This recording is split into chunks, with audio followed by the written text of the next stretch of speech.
नमस्कार, मैं हूं नीलू। तो इजराइल और हमास के बीच जंग रोज ब रोज अब तेज होती चली जा रही है। अगर कल की बात की जाए तो कल एक बार फिर से इजराइल ने गजा में घुसकर हमले किए। वहीं अगर हमास की बात की जाए, उसका कहना है कि जो टैंक अंदर दाखिल हुए हैं वो हम अब बाहर निकलने नहीं देंगे। यानी अब वहां पर जो हमास है वो भी हमले की तैयारी में है। इसको लेकर वहां पर क्या स्थिति बनी हुई है, इजराइल क्या सोच रहा है, बातचीत करने के लिए मयंक मेरे साथ जुड़ गए हैं। मयंक, अगर बात की जाए, इजराइल रोज हमले कर रहा है, खास तौर पर अगर गजा की बात की जाए, चाहे नॉर्थ गजा हो या फिर साउथ गजा हो।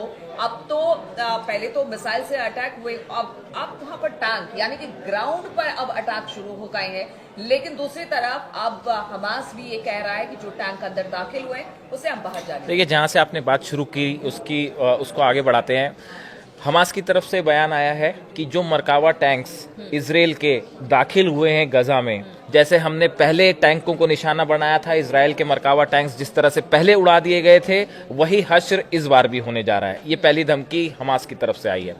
दूसरी चीज हमास की तरफ से ये कही गई है कि जो बंधक है हमारे पास, अब अगर इनको कुछ हो जाता है तो इनकी मौत के जिम्मेदार खुद बेंजामिन नेतन्याहू होंगे। इजराइल इनकी मौत का जिम्मेदार होगा। बात नंबर 2। बात नंबर 3, आप देखें, कल जो है आपने देखा, हमने तस्वीरें देखी कि इजराइल में बड़ा जबरदस्त प्रदर्शन हुआ है नेतन्याहू के खिलाफ। बड़ी हैरानी की बात है ये कि बहुत हजारों लाखों की लोगों में संख्या में जमा हुए लोग, और ये सब विरोध कर रहे थे गजा स्ट्राइक का। इनका कहना ऐसा था कि नेतन्याहू को किसी भी सूरत में गजा में हमला दूसरी बार नहीं करना चाहिए था। कहा यह जा रहा है कि शायद नेतन्याहू अपनी सरकार बचाने में जुटे हुए हैं, इसलिए उनके लिए हमला करना जरूरी हो गया था। इंटरनल पॉलिटिक्स जो है उसके चलते शायद जो है नेतन्याहू को यह हमला करना पड़ गया।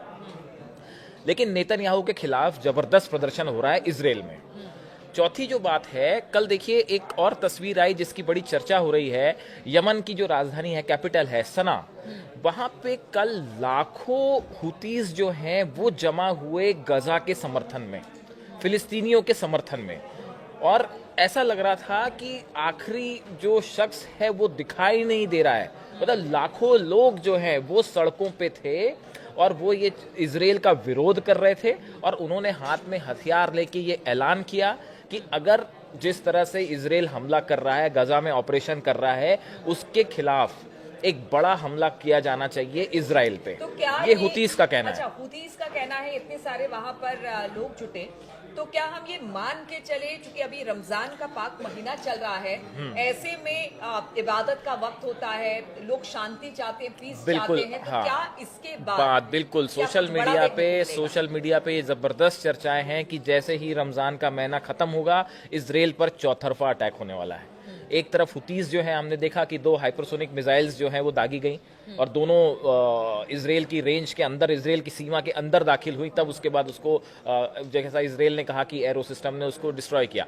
लेकिन ऐसा बताया जा रहा है, ऐसा मानना है कि कुछ एक्सपर्ट्स का भी मानना है कि जैसे ये रमजान खत्म होगा, महीना ईद जैसे ही होएगी, उसके बाद एक बार फिर जो है इजराइल को बड़ा जवाब मिलने वाला है इस गजा के हमले का। अब वो किस रूप में होगा? ड्रोन अटैक्स हो सकते हैं, हमास की तरफ से हमले हो सकते हैं, हुतीस की तरफ से हमले हो सकते हैं, और ईरान का क्या भूमिका होगी इस पे भी नजर रखनी होगी। लेकिन देखिए, ये जो ग्राउंड ऑपरेशन की आपने बात की, देखिए एक बार फिर से जो है हमास के खिलाफ जो ये ऑपरेशन है, गजा में जो ऑपरेशन है, इसमें 2 मुख्य एम है इजराइल के। एक तो बार बार वो ये फोकस कर रहा है कि हम बंधकों को छुड़ाना चाह रहे हैं। अब बंधकों को छुड़ाने के लिए जो 17 महीने की लड़ाई थी, उसका क्या अंत हुआ? क्या आप बंधक छुड़ा पाए? तो फिर अब कैसे छुड़ा लेंगे? जब आप 17 महीने तक लड़ते रहे तब आप बंधक नहीं छुड़ा पाए, तो अब इजराइल के अंदर भी है। तो अब सवाल यह है कि जब उस समय नहीं छुड़ा पाए तो अब कैसे छुड़ा लेंगे? अब देखिए, जो ऑपरेशन हो रहा है आईडीएफ का जो है, ये नॉर्थ और साउथ गाजा के बीच बफर जोन बनाने की कोशिश हो रही है। और जो है दूसरा जो है, ये नॉर्थ और साउथ गाजा को अलग करने के लिए ये जो नेत्जारिम कॉरिडोर है, यहाँ पे आईडीएफ ने अपनी फोर्सेज भेज दी हैं। तो देखिए, ये ऑपरेशन जो 2 चीजें हैं, पहली बात तो बफर जोन बनाने की जो कोशिश है वो कहीं कामयाब नहीं हो पाई, न लिबनान में कामयाब हो पाई, आखिर में फोर्सेज वापस आनी पड़ी।